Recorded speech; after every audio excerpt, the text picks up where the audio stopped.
The cathedral was suffocatingly silent. At the altar, beneath stained glass that cast blood-red light across the marble floor, Han Seo-yeon did not look like a bride. She looked like a conqueror claiming her final territory.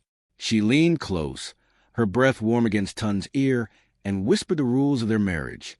Not vows, rules. He loved her deeply, but in that chilling moment, he realized she didn't want a partner. She wanted a possession. Please like, share, and subscribe.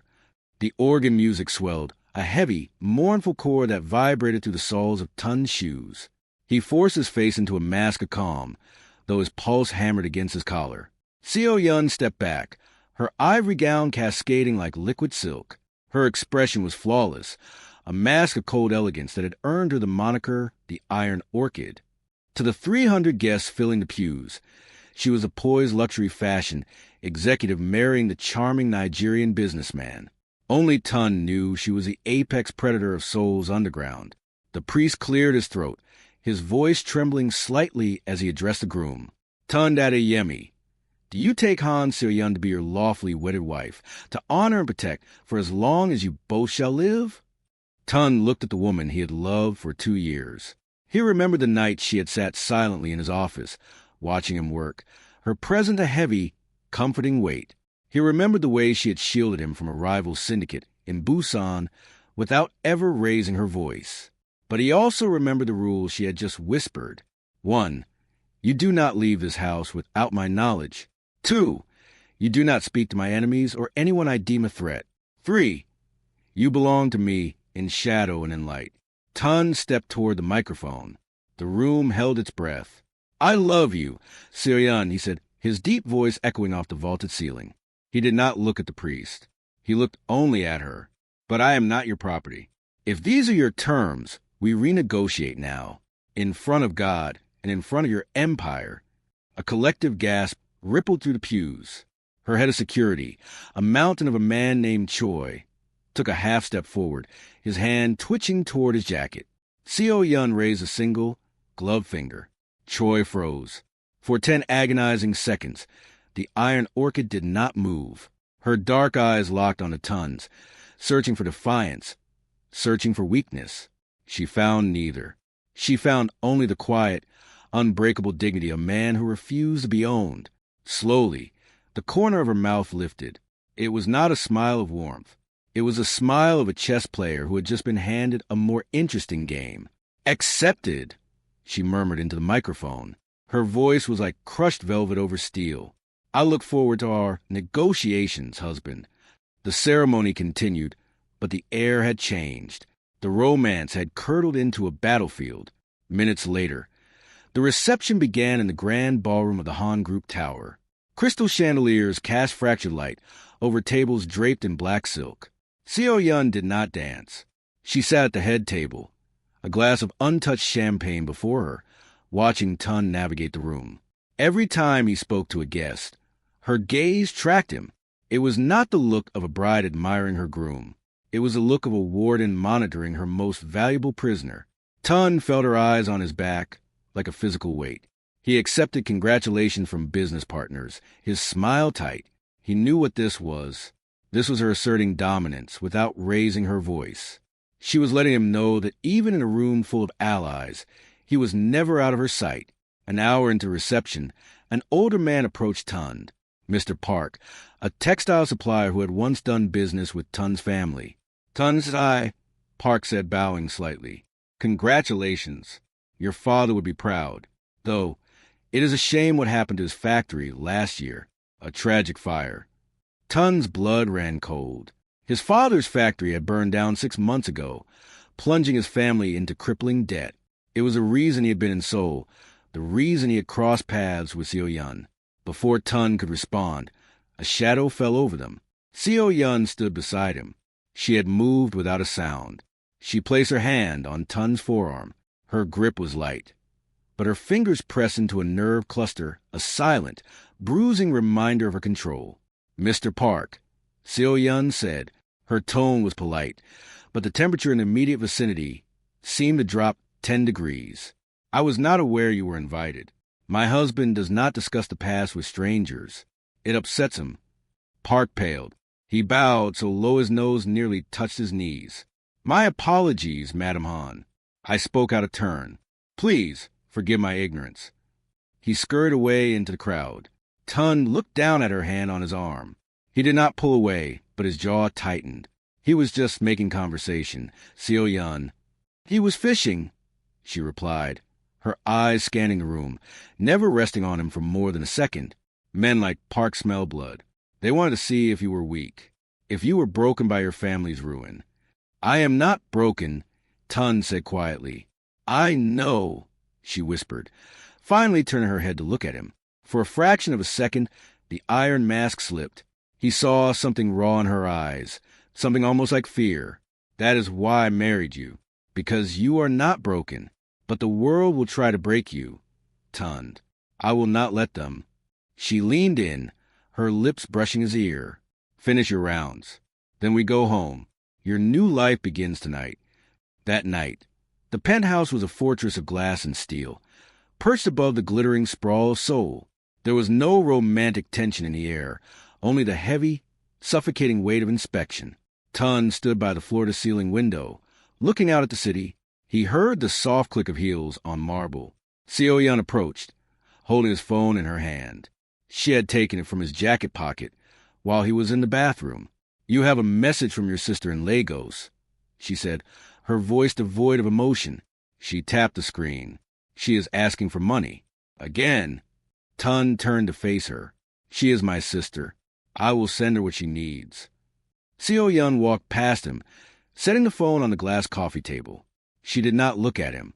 "I have already transferred the funds, and I have set up a trust for your mother's medical bills.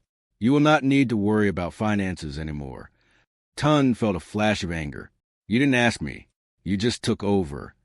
"I protected you," she said, turning to face him. Her posture was perfectly straight, her chin lifted. "You are a businessman, Tun, not a banker. Your family's debts were a vulnerability. I have eliminated that vulnerability. You are safe now." "Safe?" Tun took a step toward her. "Or controlled. There's a difference, Seo-yeon. Protection without trust is just a prison with better decor." Her eyes narrowed. The air between them crackled. This was the first time he had directly challenged her in private. She closed the distance between them in 2 strides. She did not touch him, but she stood so close he could smell her perfume, a dark, intoxicating blend of orchid and smoke. She tilted her head up, forcing him to look down into her eyes. "Do you think I enjoy this?" she whispered, her voice dangerously low. "You think I want to monitor your phone and manage your finances? I do it because I have to. The men who destroyed your father's factory, they are still out there. If they know you are sending money to Lagos, they will trace it. They will find your sister." Tun froze. The anger in his chest collided with sudden, sickening realization. She wasn't just controlling him. She was hiding him. "You never told me that," he said, his voice rough. "I tell you what you need to know to survive," she replied. She reached up, her gloved hand brushing against his cheek. The touch was startlingly gentle, a stark contrast to the coldness of her words. "Let me carry this burden, Tun. Let me be the monster, so you can remain a good man. Just let me control the dark." Tun closed his eyes, leaning into her touch for a brief, vulnerable second. He wanted to believe her. He wanted to surrender to the safety she offered. But the cost was his autonomy. "I will not be a ghost of my own life," Seo-yeon murmured. She dropped her hand. The moment of softness vanished, replaced instantly by the iron orchid. "Then learn to walk in the shadows I cast. Because if you step into the light, you will burn." 3 weeks passed. Married life became a masterclass in psychological warfare. Tun attempted to resume his work as an independent logistics consultant. He set up a small office in Gangnam. But within days, he realized the truth. He was never alone. 2 of Seo-yeon's men were always outside his building when he took meetings. A third sat in the corner of the room, pretending to read a newspaper. They never spoke to him. They never interfered. They simply watched. It was a silent power play. She was reminding him, every hour of every day, that his freedom was an illusion granted by her mercy. Tun endured it. He kept his head down, focusing on his work. He refused to give her the satisfaction of seeing him break. But the emotional distance between them grew into a chasm. They slept in the same bed, separated by inches of cold silk sheets. They ate dinner in silence, the only sound the clink of silverware against porcelain. He began to see who she really was. Beneath the ruthless Mafia queen was a woman so deeply scarred by betrayal that she equated love with total possession. She did not know how to hold something without crushing it. The breaking point began on a Thursday evening. The Han group hosted an annual charity gala at the Latte Museum. It was a high society event attended by politicians, artists, and the elite of Seoul. Seo-yeon had dressed Tun in a custom tuxedo, adjusting his bow tie herself before they left the penthouse. Her fingers had lingered on his collar, a possessive caress that sent a shiver down his spine. "Stay close to me tonight," she had murmured. "There are wolves in this room." Tun had nodded, but the moment they entered the ballroom, she was pulled away by a group of international art collectors. He was left to navigate the crowd alone, flanked by her invisible security detail. He was pouring himself a glass of water at the bar when he heard a familiar voice. "Tun? Tun Adeyemi?" He turned. Standing there in a stunning emerald gown was Amara. She was an old friend from his university days in Lagos, now working as a cultural attaché for the Nigerian embassy in Seoul. Amara... Tun's face lit up. For the first time in weeks, the suffocating weight on his chest lifted. He pulled her into a warm, genuine hug. They stepped away from the bar, talking rapidly in a mix of English and Yoruba. They laughed about old memories, about the harsh winters in Seoul, about home. It was an innocent, joyful conversation, a brief taste of the life he had before the Iron Orchid. He did not notice the shift in the room's atmosphere. He did not notice that the music seemed to quiet. He only realized something was wrong when the temperature dropped. Tun turned his head. Seo-yeon was standing 10 feet away. She had not made a sound. She was flanked by Choi and 2 other guards. Her face was a mask of absolute, terrifying stillness. She was not looking at Amara. She was looking at Tun's hand, which was still resting lightly on Amara's arm. Amara, sensing the danger, stepped back. I should let you go. Tun, it was wonderful to see you." She hurried away, disappearing into the crowd. Tun stood alone, facing his wife. He expected anger. He expected a scene. Instead, Seo-yeon walked toward him. Slowly, deliberately, the crowd parted for her like the Red Sea, guests lowering their eyes, pretending not to see the executioner approaching her prey. She stopped inches from him. She did not raise her voice. She simply reached out and placed her hand flat against his chest, right over his heart. Her palm was cold through the fabric of his tuxedo. "Your heart is beating very fast, husband," she whispered. Her lips were close to his ear, her breath warm.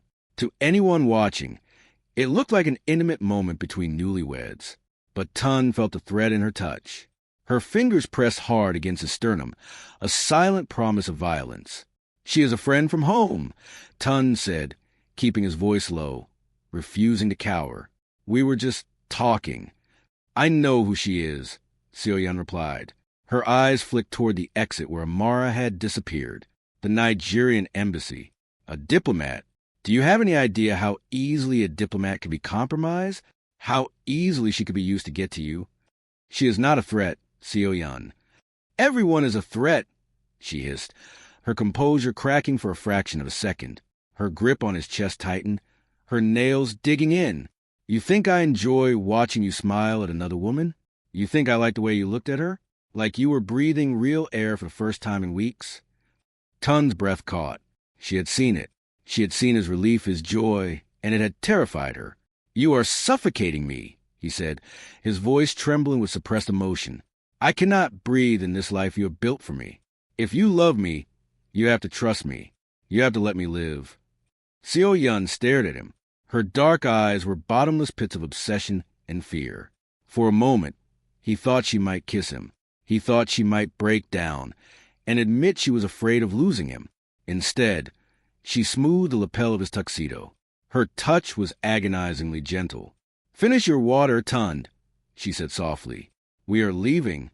That night, the silence in the penthouse was deafening. Tun sat in the study, a room he was technically allowed to use but always felt like a guest in. The rain lashed against the floor-to-ceiling windows, blurring the lights of Seoul into streaks of gold and red. He could not sleep. The incident at the gala had shaken him. He realized then that Seo-yeon's jealousy was not just about possession. It was about panic. She was so afraid of losing him that she would rather destroy his world than risk someone else entering it. He needed answers. He needed to understand the depths of her control. While she was in the master bath, Tun did something he had never done. He opened the bottom drawer of her mahogany desk.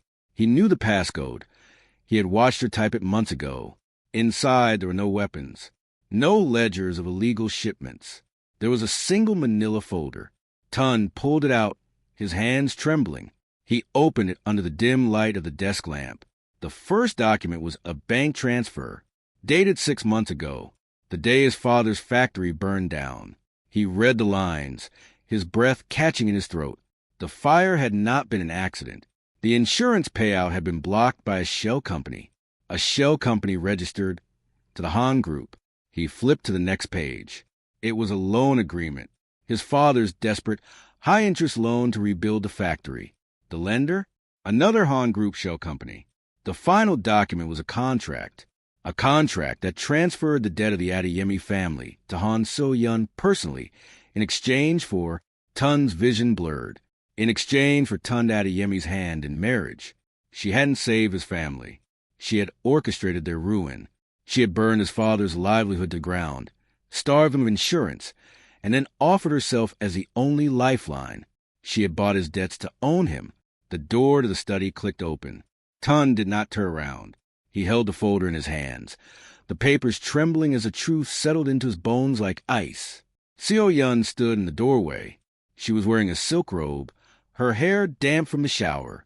She took one look at the folder in his hands, and she stopped. She did not gasp. She did not try to snatch it away.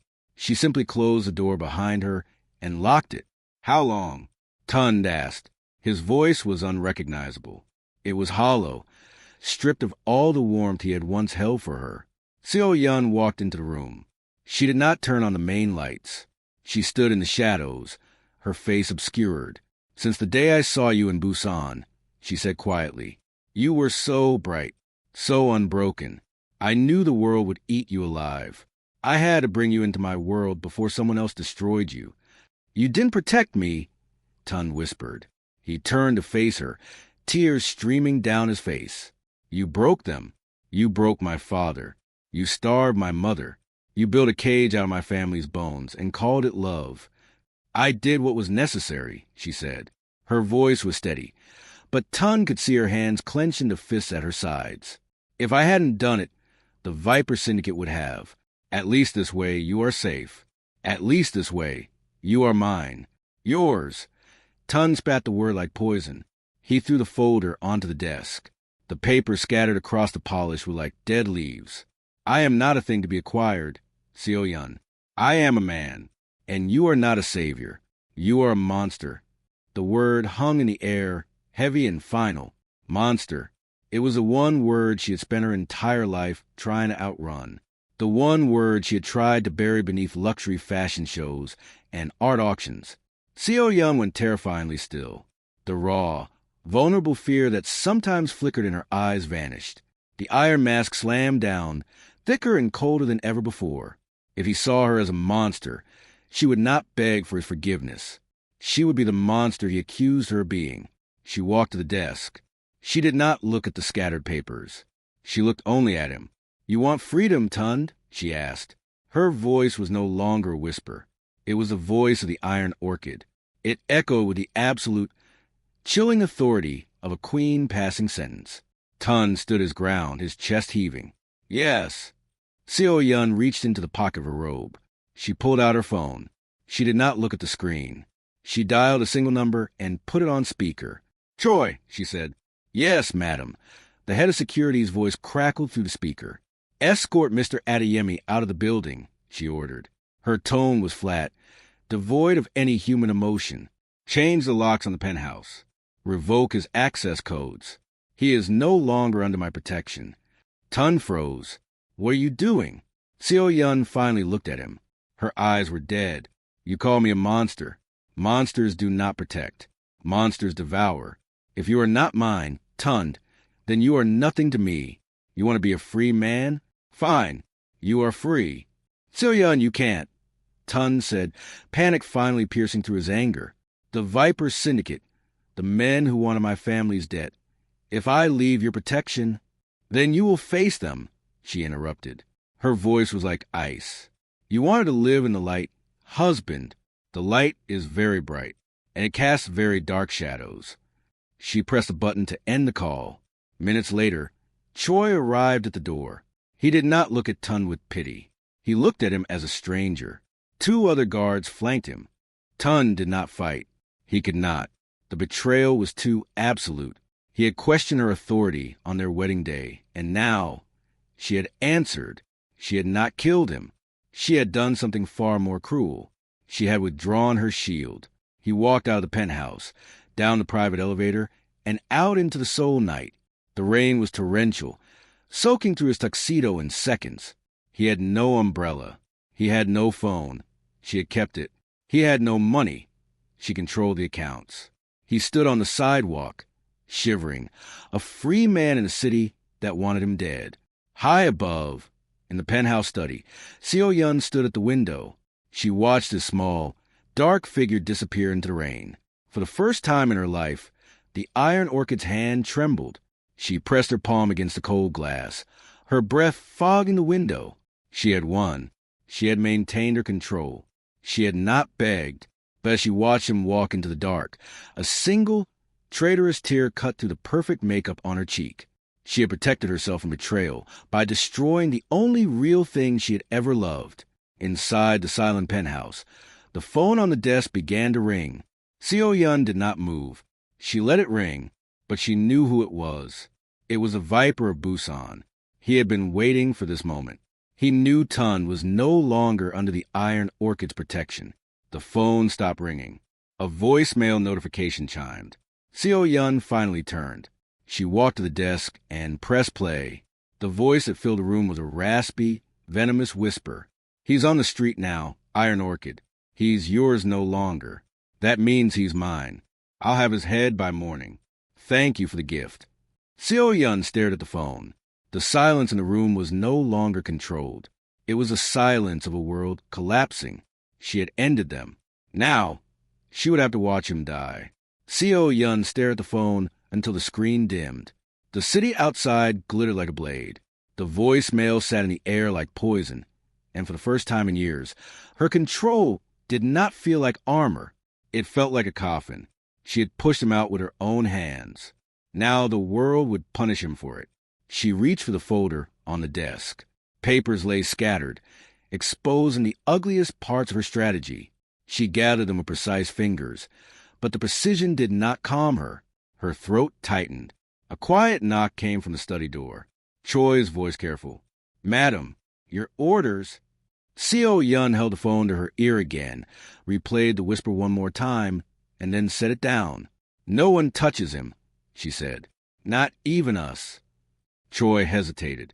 Madam, if he is not under protection, we cannot move openly. Seo-yeon's eyes lifted, cold and sharp. Who said anything about openly? She turned toward the window, watching rain crawl down the glass like tears that refused to fall. Put a shadow on him, she said. 3 layers. He must never see them. He must never feel them. He stays alive.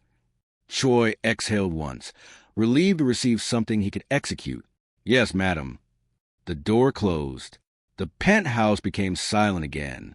Seo-yeon remained by the window, palm pressed against the glass, as if she could reach through distance and pull him back without breaking her own pride. But pride was a small thing compared to what she felt now. Fear. Minutes later, she moved into the dressing room and shut the door. The lights were soft, golden, flattering. She stared at her reflection, at the makeup that still looked perfect, at the necklace that sat on her throat like a chain. Then she slid down the wall, slow and controlled, until she was sitting on the floor. A sound left her, sharp and humiliating. Not a sob, a fractured breath. She pressed the heel of her hand to her mouth to swallow it. No one would hear the iron orchid break. not even the walls. That night, Tund walked without direction, rain soaking him until the fabric clung to his skin. Seoul looked different from street level. The city was no longer a jewel box. It was a maze. Every passing car felt like a threat. Every pair of footsteps behind him sounded too close. He told himself he was imagining it. That betrayal had turned him paranoid. Yet his instincts, the ones his father praised as the core of his manhood, kept whispering the same warning. You are being hunted. He stepped under an overpass and tried to catch his breath.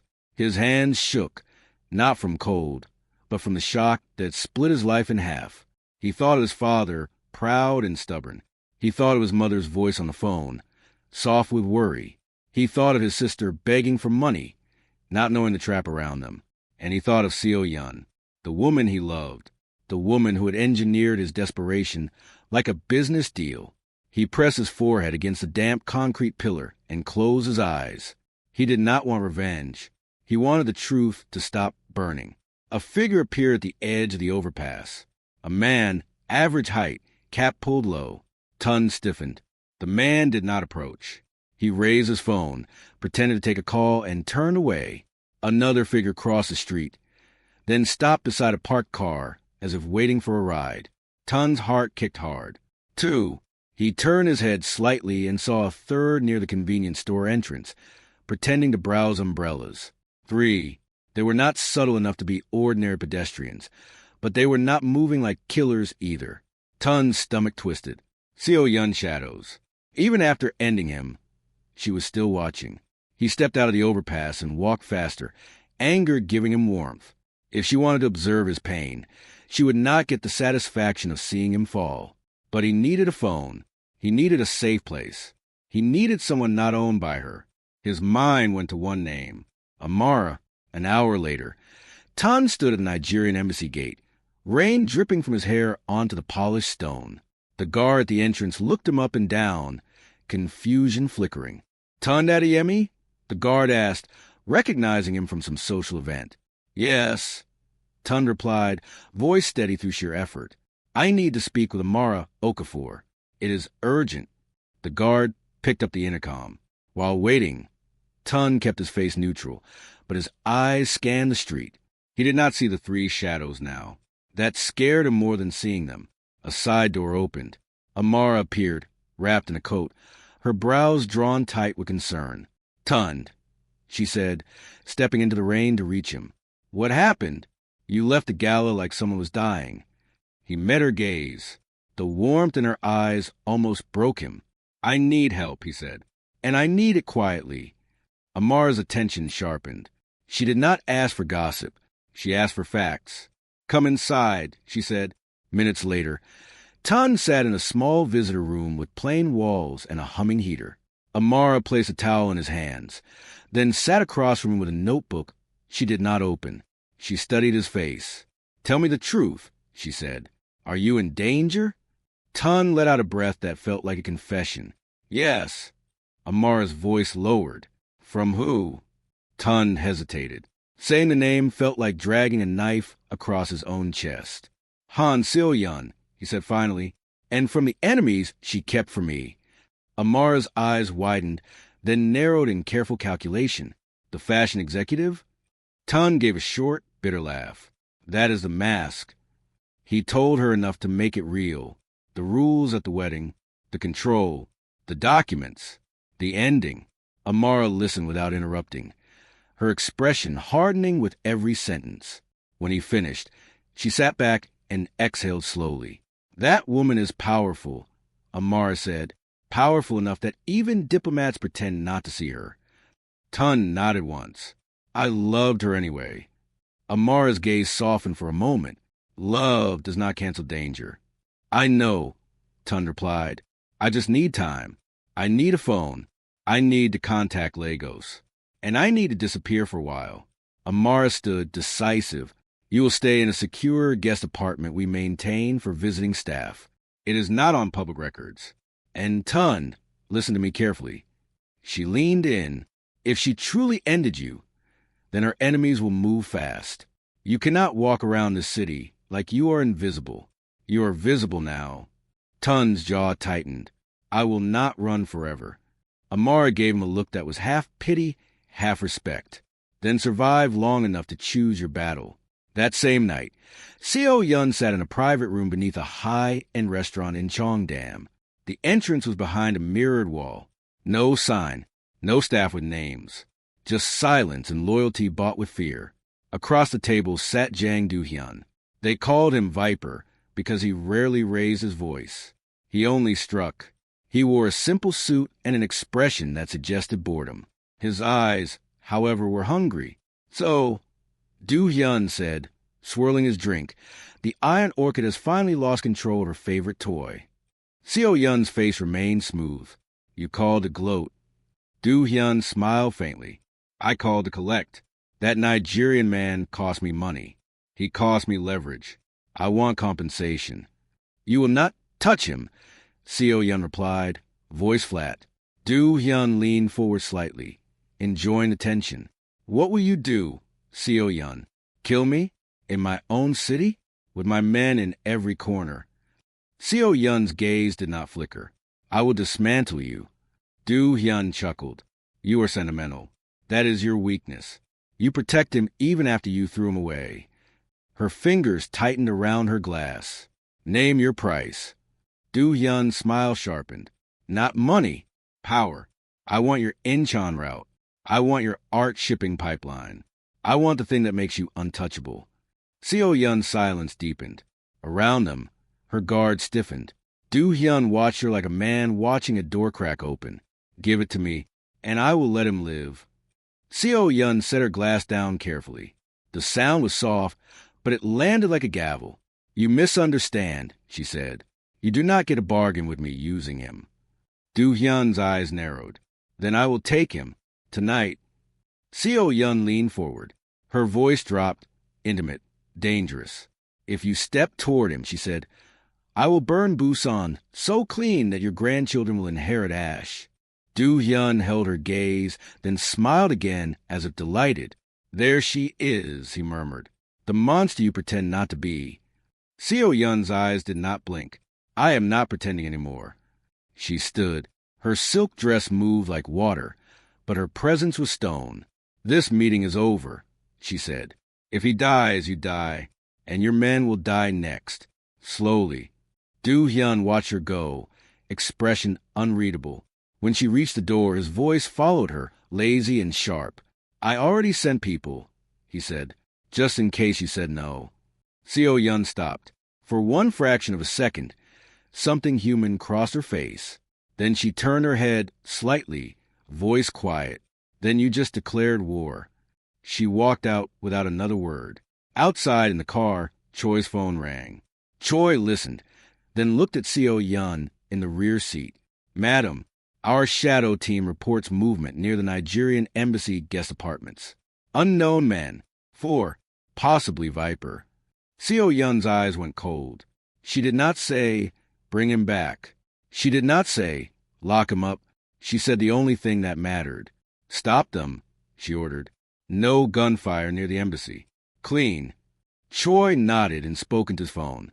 Seo-yun stared out at the wet streets, and her chest tightened with a truth she had refused for too long. Control had always been her language of love, but love spoken as a command was still a lie. Minutes later, the guest apartment hallway smelled like fresh paint and soap. Tun stood behind the door, listening to Amara's hurried instructions from earlier echo in his head. Do not open the door for anyone. He heard footsteps. Soft, too soft. Then a knock. Tun Adeyemi. A male voice said in Korean accented English. We need to speak. It is about your wife. Tun's body went rigid. His wife. They did not say her name. They used her title like a key. Another knock. Harder. Tun. The voice continued. Open the door. This is your last chance to be reasonable. Tun backed away. Breath held. There was a kitchen. There were no weapons. Only a heavy kettle and a small decorative metal tray. His mind moved fast. He reached for the kettle with a quiet hand, then slid into the corner where the hallway could not see him if the door opened. The lock clicked, not from his side, from theirs. The door began to push inward. Tun's heart slammed against his ribs. Then the hallway lights flickered once, as if the building itself flinched. A new sound sliced through the air. A soft thud, a body hitting carpet. Another thud. No screams. No gunshots. Just controlled violence executed with professional restraint. The door stopped moving. Silence poured into the gap. Tun did not move. He did not breathe. A shadow fell across the small opening. Then a voice, low and familiar, came from a hallway. "Do not open it," Choi said. Tun's stomach clenched. More silence. Then Choi again, quieter. "Madam says you must not see us. But you must understand this, Mr. Adeyemi." She did not withdraw protection. She withdrew permission for you to feel protected. Tun's grip tightened on the kettle. "What does that even mean?" he called, voice rough. Choi's answer was a careful pause. "It means she is trying, in her way, to give you the freedom you demanded, even if it kills her." Tun pressed his eyes shut for 1 second. He hated that the words landed. He hated that they sounded like truth. The hallway went silent again. After a minute, footsteps retreated. When Tun finally looked through the peephole, the corridor was empty, but on the carpet near the stairs, he saw a faint smear of blood and the edge of a man's shoe. Someone had been here to take him. Someone had been here to stop it, and the person who stopped it still refused to knock and begged to be let in. That night, Seo Yun returned to the penthouse and walked straight into the study. She shut the door, then stood with her back against it, as if holding herself upright required architecture. Choi remained outside. She wanted to be alone with what she had done. She stared at the desk, at the scattered evidence of her manipulation, at the phone that had delivered the threat. Her breathing was controlled, but her eyes were not. She opened a drawer and pulled out a small velvet box. Inside was a simple ring, not the wedding ring, something older, something unbranded, something she had never worn, a promise she had never kept. Her mother's ring. Seo Yun closed her fingers around it, and her composure finally cracked. A tear slid down, then another. She did not wipe them. In the reflection of the window, she looked like what she truly was beneath the titles. A woman raised in betrayal, trying to build a love that could not leave. But love could always leave. Love, she was learning too late, was not a chain. The next morning, Tan met Amara in a small embassy office. She had dark circles under her eyes, but her voice was crisp. "There were men in your hallway," she said. "We found them later. They are alive. Barely. Whoever stopped them knew exactly where to hit to avoid death." Tun's jaw clenched. Seo Yun. Amara watched him carefully. "Do you hate her?" Tun stared at the table. The answer should have been easy. "I do not know what I feel," he admitted. "I feel used. I feel humiliated. I feel like my love was a contract I never read." Amara nodded slowly. "And yet she saved you last night." Tun's eyes sharpened. "She is the one who put me on the street." Amara leaned forward. "Then maybe she is finally learning the thing you wanted her to learn, that she cannot own you and keep you alive at the same time." Tun exhaled, long and heavy. "I need to speak to her." Amara's brows rose. "Do you want to?" Tun's voice lowered. "No, but I need answers from her mouth, not from papers, not from shadows." Amara hesitated, then reached into a drawer and placed a burner phone on the desk. "One call," she said, "and if you meet her, you do it on neutral ground. Public. Cameras. You do not go back to her penthouse." Tun picked up the phone. His fingers hovered over the keypad. He knew her number by heart, which felt like an insult to himself. He dialed. The line rang once, twice. Then Seo Yun answered, voice quiet. "Tun." He froze. She had answered as if she had been waiting with the phone in her hand. "You knew I would call," he said. "I hoped," she replied. Silence stretched. The kind of silence that carried 1,000 arguments and 1,000 apologies that did not know how to form. Tun spoke first, voice controlled by effort. "Your men stopped Viper's people last night." Seo Yun did not deny it. "Yes." "Why?" he asked. "You ended us." Her breath sounded faintly uneven. "I ended your access to me." The phrasing made his stomach tighten. Seo Yun continued, each word measured. Not my responsibility for your life. Tun's voice sharpened. You cannot pick and choose which part of love you keep. You cannot throw me away and still claim you have a right to save me. A pause. Then softer, Seo-yun said, I do not claim a right. I am trying to earn one. Tun's throat tightened with anger and something more dangerous. Hope, meet me, he said. 1 hour. The museum cafe near the river. Public. Seo-yun did not hesitate. I will be there. Tun swallowed. No guards near me.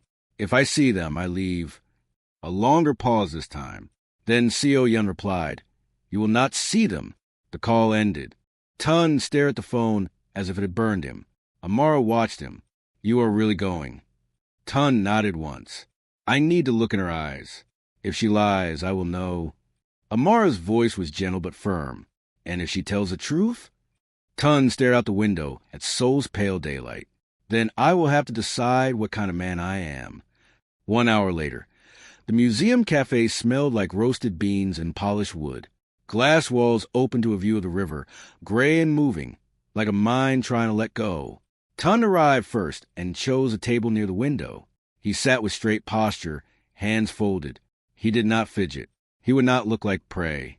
Outside, pedestrians moved past with umbrellas. Inside, couples spoke softly. The world looked normal. That was the cruelest part. His life was on fire, and everyone else was drinking coffee. The door opened. Seo-yun entered without turning heads, yet the air shifted anyway. She wore a black coat, hair pinned, lips bare of color. No jewelry, no glamour, just presence. Her eyes found him immediately. She walked to the table and stopped, waiting, not commanding, waiting. Tun gestured to the chair across from him. Sit. Seo-yun sat with controlled grace, placing her hands on the table. Fingers relaxed. For a moment, neither spoke. The silence between them felt like a living creature. Finally, Tun slid his phone across the table. Screen facing up. Give me the truth. Did you burn my father's factory? Seo-yun's gaze dropped to the phone, then returned to his face. No. Tun's eyes narrowed. Did you block the insurance? Yes, she answered. Tun's jaw tightened. Did you buy the debt? Yes. Did you do it to force me into marriage? He asked, voice low. Seo-yun's throat moved. Yes. The blunt honesty hit him harder than any excuse. Tun leaned back slightly, as if the chair could help him carry the weight. So you did not start the fire, but you used it. You used my family's pain as your leverage. Seo-yun's eyes did not flinch. Yes. Tun's voice cracked once. He hated that it did. Why? Seo-yun looked out the window, not to escape, but as if she needed the river's moving gray to speak. Because when I saw you, she said, I knew you would not survive my world without protection. And I knew you would never accept protection if it did not come with love. Tun's eyes burned. So you staged love as a trap. Seo-yun's gaze returned to him, sharp and vulnerable at the same time. No, I chose you because I loved you. Then I trapped you because I was afraid. Tun's breath caught. Fear. The word sounded too human for her. She continued, voice quiet. When I was 19, the man I trusted most sold my father to our enemies for a promotion. I watched my father die because he believed loyalty meant safety. Her fingers tightened on the table. I learned that love without control is a gamble, and I hate gambling. Tun stared at her, heart pounding. He wanted to reach across the table and touch her hand. He wanted to stand up and walk away. He did neither. I asked for partnership, he said. You offered ownership. Seo-yun nodded once, accepting the accusation without defense. Release the debt, Tun said. All of it, in writing. My family, my name, everything. Seo-yun's expression remained calm, but something shifted in her eyes, a flicker of pain. Yes, she said. I already prepared the papers. Tun froze. You what? Seo-yun reached into her coat and placed a slim folder on the table. Tun stared at it, suspicious. When? Last night, she replied, after I sent you away. After I realized control was the only language I knew, and it was killing the only person who ever spoke to me like I was human. Tun did not touch the folder yet. Why did you send me away? Seo-yun. You could have apologized. You could have explained. Instead, you ended me. Seo-yun's gaze held his, unblinking. Because you call me a monster, she said, and I have spent my entire life proving I am not weak. If I begged you, I would have felt weak. Her voice lowered. So I punished you for seeing the truth. Tun's face hardened. That is not love. Seo-yun nodded again, the movement small, almost defeated. No, it is not. Silence. Then she said the words he did not expect. I am sorry, Seo-yun whispered. The apology was not dramatic. It was not loud. It was restrained, Korean in its quietness. Yet it carried the heaviness of a woman who had never apologized to anyone who could refuse her. Tun's chest tightened. He reached for the folder and opened it. His eyes scanned legal language, signatures, dates. The debt released. The shell companies dissolved.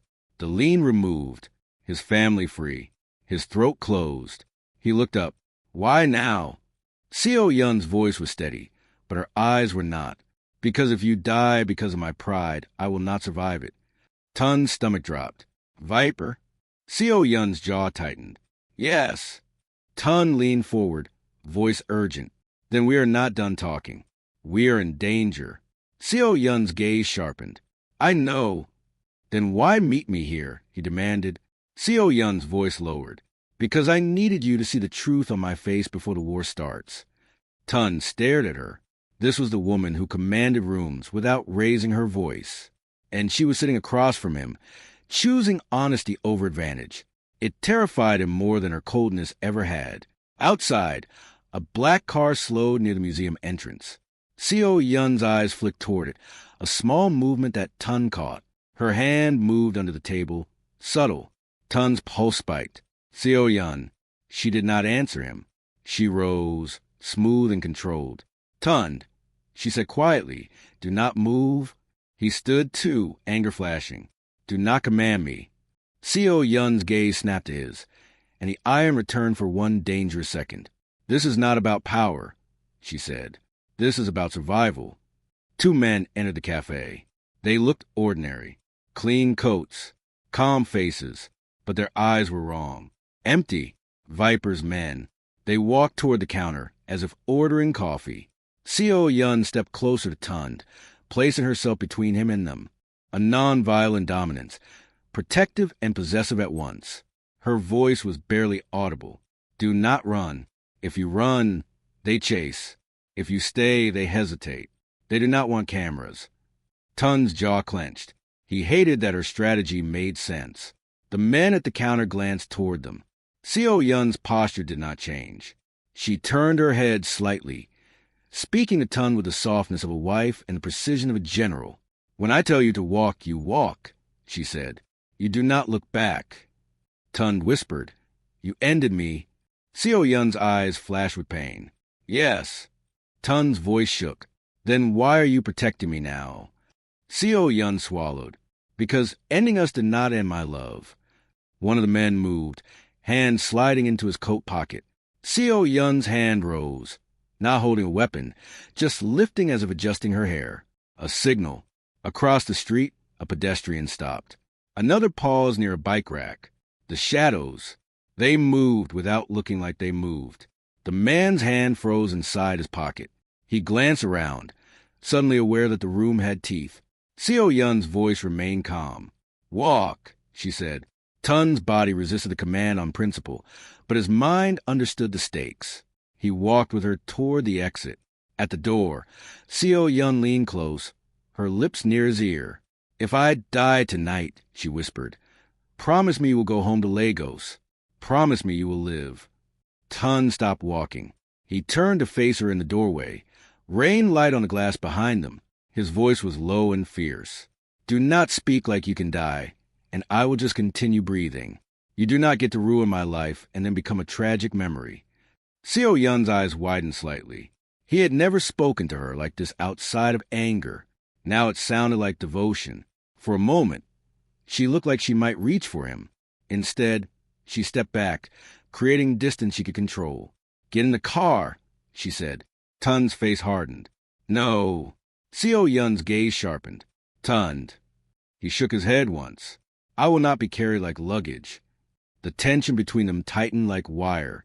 Then Seo Yun did something that startled him. She lowered her voice, and the command drained out of it. "Please," she said. "Not as your queen. Not as your wife. As a woman who is trying to be better than what raised her." Tun froze. The word please sounded foreign on her tongue. His anger did not vanish, but it shifted. He nodded once. "Fine, but I sit in the front, and you tell me where we're going." Seo Yun held his gaze. "Agreed." Minutes later, the car moved through Seoul with smooth speed. Choi drove. Seo Yun sat in the passenger seat beside Tun, not separated by status, but still separated by pain. Rain streaked the windshield. The city blurred. Tun kept his voice steady. "Where?" Seo Yun looked ahead. "In Cheonport." Tun's brow furrowed. "Why would we go there?" Seo Yun's answer was quiet. "Because Viper wants my route. He wants my pipeline. So I will give him a meeting." Tun's stomach tightened. "A trap?" Seo Yun glanced at him. "A choice." He scoffed softly. "You do not know how to do anything without strategy." Seo Yun's eyes softened for a fraction. "No, I do not." Silence stretched. Then Tun asked, voice lower, "If we survive tonight, what happens to us?" Seo Yun's throat moved. "That depends on you." Tun turned his head, studying her profile. He had seen her in ballrooms, in boardrooms, in quiet penthouse nights. He had rarely seen her like this. A woman facing consequences. "I will not be owned," he said. Seo Yun nodded once, accepting it like a wound she deserved. "I know. And I will not love a woman who thinks fear is a vow," he continued. Seo Yun's fingers tightened on her knee, then relaxed. "I know." Tun's voice softened despite himself. "But I also will not abandon you to your demons if you truly choose to change." Seo Yun turned to him, eyes dark, searching his face for cruelty and finding none. The car fell silent again. Incheonport smelled like salt, diesel, and metal. Container stacks rose like a city of coffins. Lights hung high and cold, making every shadow sharp. Seo Yun stepped out of the car, coat whipping slightly in the wind. Her posture shifted. The iron orchid returned, not out of pride, but out of necessity. Choi handed her a small earpiece. Seo Yun did not put it on. Choi hesitated. "Madam, communication is vital." Seo Yun's eyes remained on the container yard. "I have communicated enough for one lifetime." Choi looked uncertain, then nodded. Tun stepped out beside her, shoulders squared. Seo Yun looked at him. "You did not have to come." Tun's voice was calm. "Yes, I did." She studied him, then nodded once, accepting his presence as something she could not command. They walked between containers. The sound of their footsteps echoed, swallowed, returned. Every few steps, Tun sensed movement on the edges of light. Her people, invisible but there. At the center of the yard, a single container stood open, lit inside with harsh white light. A table sat within. 2 chairs. A performance of negotiation. Do Hyun stood by the table, hands in pockets, expression amused. Behind him, 6 men. Behind Seo Yun, none visible. Do Hyun smiled. "You brought him. How romantic." Seo Yun stopped at the container entrance. "You wanted my route." Do Hyun's gaze flicked to Tun, savoring his proximity. "I want what you value." Tun's jaw tightened. Seo Yun spoke without raising her voice. "You sent men near an embassy guest apartment. That was stupid." Do Hyun shrugged slightly. "I was impatient." Seo Yun's eyes hardened. "And you called him a gift." Do Hyun's smile widened. "If you refuse to claim your property, someone else will." Tun stepped forward, voice deep and controlled. "I am not property." Do Hyun looked him up and down. A proud man. Seo Yun's hand lifted and touched Tun's wrist, not gripping, just anchoring. A silent request, not a command. Do Hyun watched the touch with interest. "You are changing, Seo Yun. You touch him like you are afraid he will leave." Seo Yun withdrew her hand slowly. He already left. Do-hyun's eyes sharpened. Then why are you here? Seo-yun stepped into the container, stopping at the table. I am here to end you, she said. Do-hyun laughed softly. With what? You cannot shoot me. Not here. Too many eyes. Too many cameras. Seo-yun's gaze held his. I not need to shoot you. Do-hyun's smile faltered slightly. Seo-yun placed a slim drive on the table. Do-hyun's eyes narrowed. What is that? Seo-yun's voice was calm, precise. Your ledger. Names. Dates. Bribes. Police on payroll. Politicians. Customs officers. You keep copies because you think fear is security. Do-hyun's expression tightened. Where did you get that? Seo-yun tilted her head slightly. Your accountant has a daughter. She is very sick. I paid for her surgery. Do-hyun's jaw clenched. Seo-yun continued. Now the file sits in 3 places. One is with a prosecutor who hates you. One is with an overseas bank that will release it if I do not check him by dawn. Her eyes sharpened. And one is with someone you cannot silence. Do-hyun's gaze flicked toward Tund. Tund stared back, confusion and alarm crossing his face. Seo-yun had not told him. Do-hyun's voice lowered. You gave evidence to him? Seo-yun's answer was simple. I gave him a choice. Tund's chest tightened. He realized what she had done. She was handing him leverage, not a chain. Do-hyun's smile returned, thinner now. You think that makes you noble? Seo-yun's eyes did not blink. No, it makes me desperate. Do-hyun leaned forward, voice soft as poison. You cannot dismantle me without dismantling yourself. That file exposes your routes too. Seo-yun's gaze held his. Yes. The wind outside screamed softly between containers.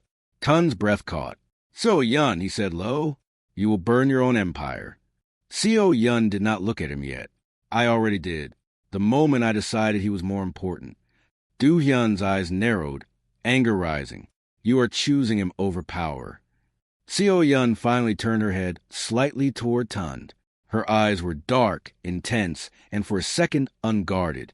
Yes, she said. I am. Do-hyun's face hardened. He lifted his hand. One of his men stepped forward, pulling a gun. Tund's body tensed. Seo-yun's voice remained calm. Do it and file releases. Do-hyun's eyes flicked to the drive, then to her. He smiled slowly. Then I will take him alive. The man with the gun lunged. Everything happened fast. A figure dropped from the top of a container, like a shadow given flesh.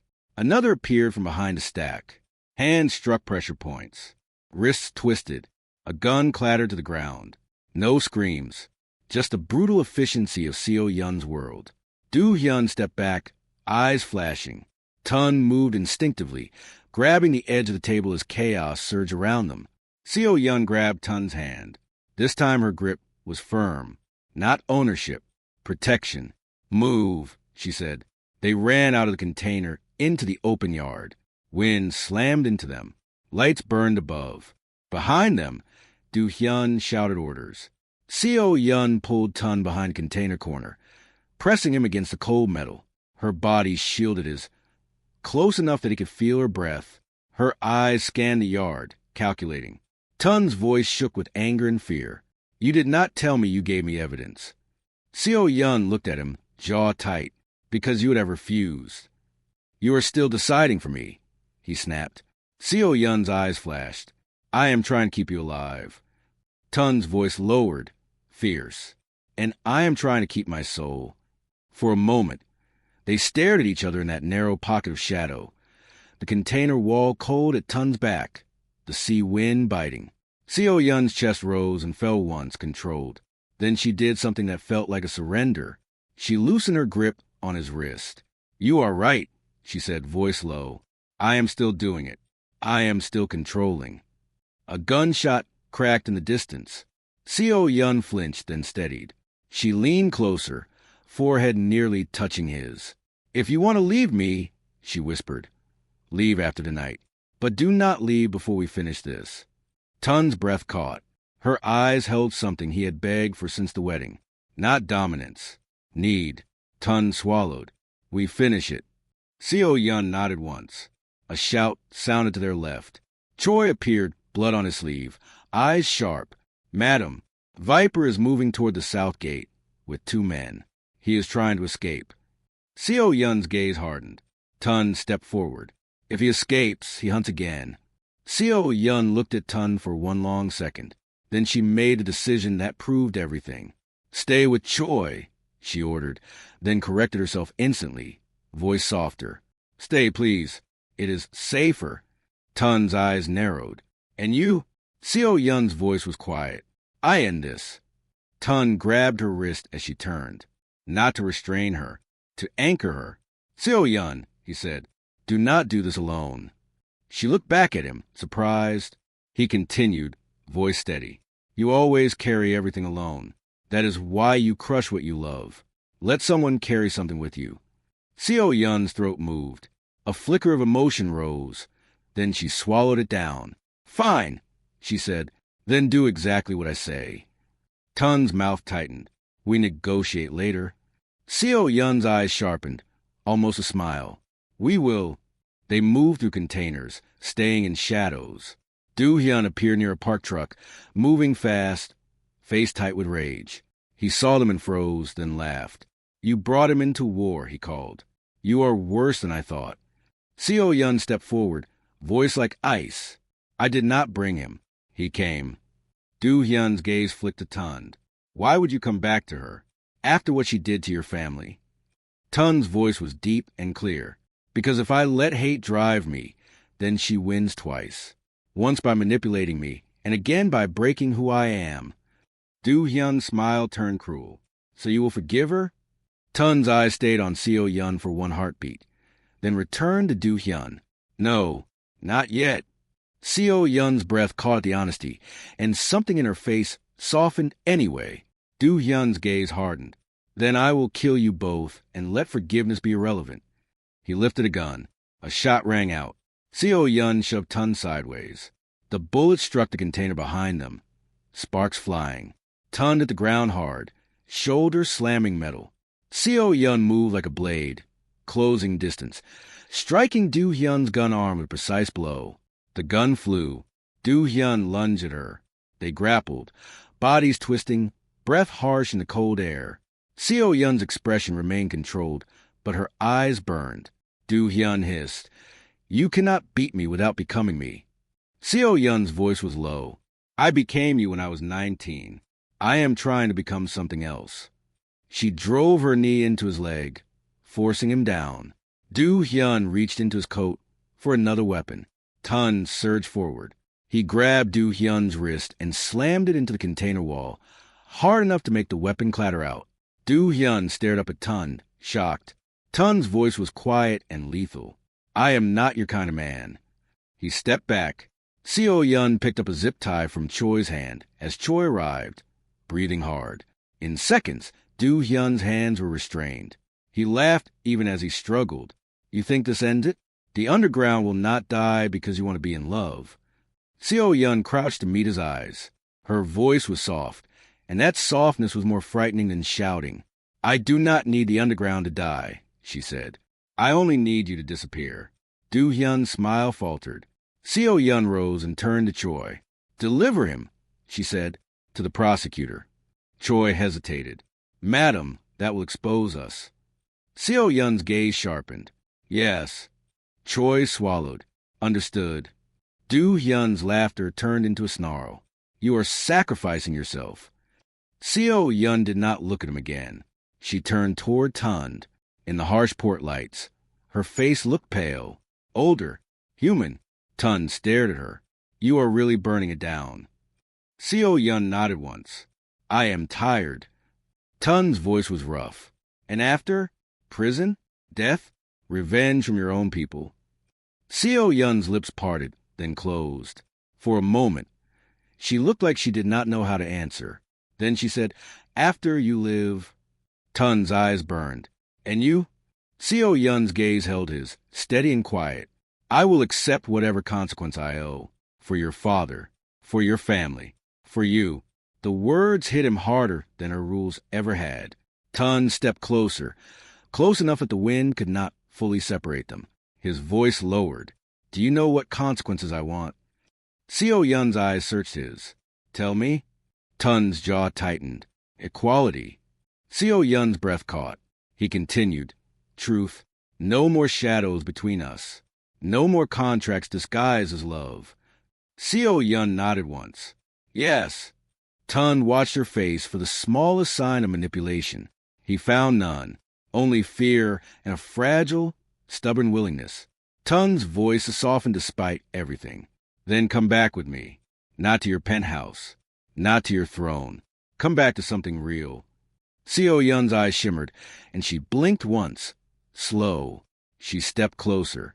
Her hand lifted and touched his cheek, gloved fingers gentle. I do not know how to be real, she whispered. Tun leaned into her touch, just slightly. Learn. Seo Yun's breast shook. Then she did what she rarely did. She closed the distance fully. Her lips met his in a kiss that carried no heat for an audience, no performance, only desperate apology and the ache of wanting. The world blurred for one brief second. Then the moment faded into silence. She pulled back, forehead close to his. I love you, Seo Yun said, voice barely audible. Not as a possession, as a choice. I choose you. Tun's throat tightened. He did not answer yet, because love was not only a feeling now. It was a decision with consequences. 2 weeks later, Seoul's gossip machine exploded. Headlines spoke of corruption investigations, of customs arrests, of a Busan syndicate leader detained. The Han Group issued calm statements. Prosecutors moved like sharks smelling blood. In quiet rooms, old alliances trembled. Seo Yun did not attend fashion shows. She did not appear at galleries. She vanished from her usual stages. In a modest apartment owned by the Nigerian embassy, Tun watched the news with Amara. She frowned. Your wife is dismantling her own network. Tun's eyes stayed on the screen. She is dismantling the only language she trusted. Amara looked at him. And you? Tun's jaw tightened. I am waiting. For what? Amara asked. Tun's voice was low. To see if she returns as a woman, or if she returns as a queen asking for her property back. That night, a knock came at the apartment door. Amara's eyes sharpened. She moved quietly, checking the security camera feed. Her brows lifted. It is her, Amara said. Tun's pulse spiked. He stood, then forced himself to breathe. Amara opened the door. Seo Yun stood in the hallway wearing a simple coat, no guards visible, hair loose around her shoulders. She looked smaller without her usual armor. She held a folder in one hand and a small box in the other. Amara stepped aside. You have 5 minutes. Seo Yun entered and stopped, eyes locking on Tun. No words for a moment. Tun broke the silence first. Are you alone? Seo Yun nodded. Yes. Tun's eyes narrowed. No shadows. Seo Yun swallowed. There are shadows in the city. Not here. Not tonight. Tun gestured to the chair across from him, mirroring the cafe. Sit. Seo Yun sat. She placed the folder on the table. Documents. Full financial transparency. Joint control. Your accounts. Your family's accounts. Your choice. Tun stared at it. She placed a small box beside the folder. Tun's voice tightened. What is that?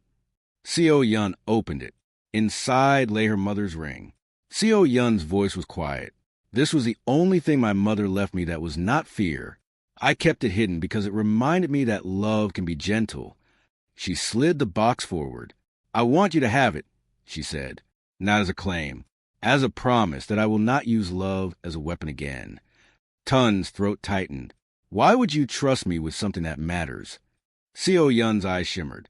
Because you are the first man who looked at me and refused to kneel. And you did it without hatred. Silence. Then Tun asked a question that haunted him. If I say no, what happens? Seo Yun's lips trembled slightly, then steadied. Then I let you go. Fully. I will not chase. I will not punish. I will not watch. Tun's eyes burned. He stood, walked a window, and stared out at the city lights. When he spoke, his voice was low. In Yoruba, my father used to say a man is not measured by how hard he hits, but by how straight he stands when he is hurt. He turned back to her. You hurt me, he said. You humiliated my love. Seo Yun's face tightened with pain, but she did not defend herself. Tun continued. But you also chose to burn your throne to keep me alive. You chose consequence. He walked back to the table and stopped in front of her. Seo Yun, he said, I will not rebuild this marriage with rules. Seo Yun nodded. No rules. Tun's voice softened. Only vows. Seo Yun's breath caught. Tun picked up the ring box, stared at it, then set it down gently. I cannot forgive you in a day, he said, but I can choose you again if you choose me as an equal. Seo Yun stood slowly, as if sudden movements might break the fragile peace. Her eyes searched his. Say what you want from me. Tun's voice was steady. Truth, always. And when you feel fear, you speak it.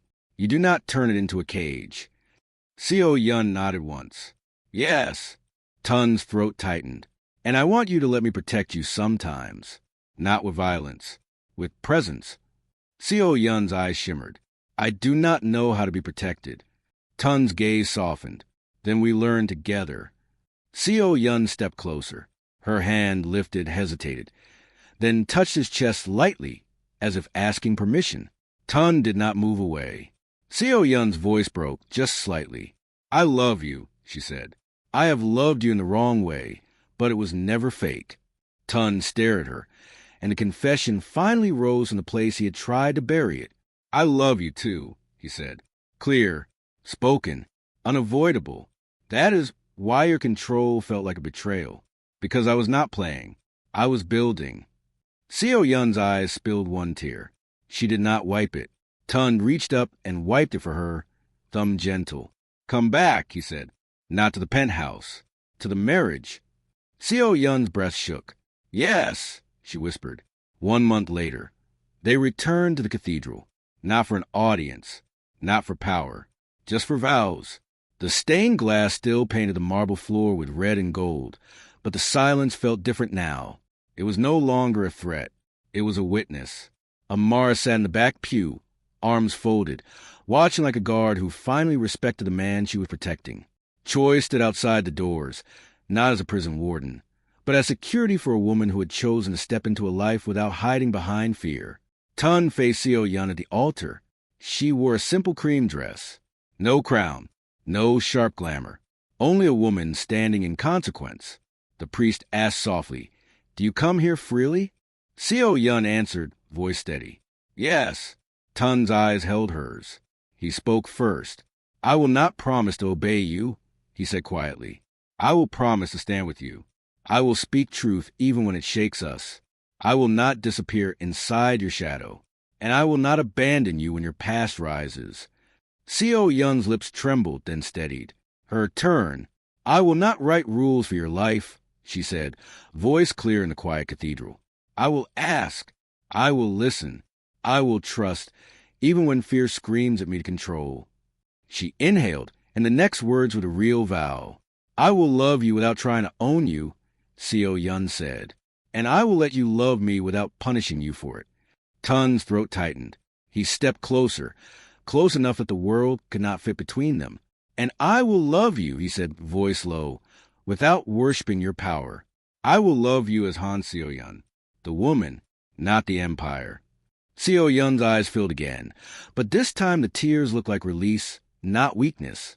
They exchanged rings, not contracts, not chains, promises. Outside the cathedral, the sky was pale, almost gentle. The threats had been dismantled. Du Hyun was detained. The routes were seized or shut down. Seo Yun's old network scattered. Some arrested, some fleeing, some quietly relieved to see the iron orchid stop feeding the machine. Seo Yun stood on the steps with Tun, hand in hand. Amar approached, smiling faintly. You two really did it. Tun nodded once. We are trying. Amara looked at Seo Yun.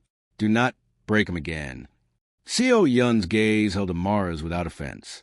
I will not. Then Seo Yun turned to Tun, her voice quiet, meant only for him. I spent my life believing love had to be controlled to survive, she said. You proved to me that love survives better when it is free. Tun squeezed her hand. And you prove to me, he replied, that even a woman built from steel can choose softness without losing strength. Seo-yun's eyes shimmered. She lifted his hand and pressed her lips to his knuckles, a restrained tenderness that still carried obsession, but no longer carried chains. I love you, she said again, as if the words were a new language she intended to master for the rest of her life. Tun leaned close, forehead touching hers. I love you, he answered, voice firm. And this time we build without fear. They stood there in the quiet, not a queen in her possession, but two adults choosing each other in full daylight. A lifelong vow, rebuilt from ashes,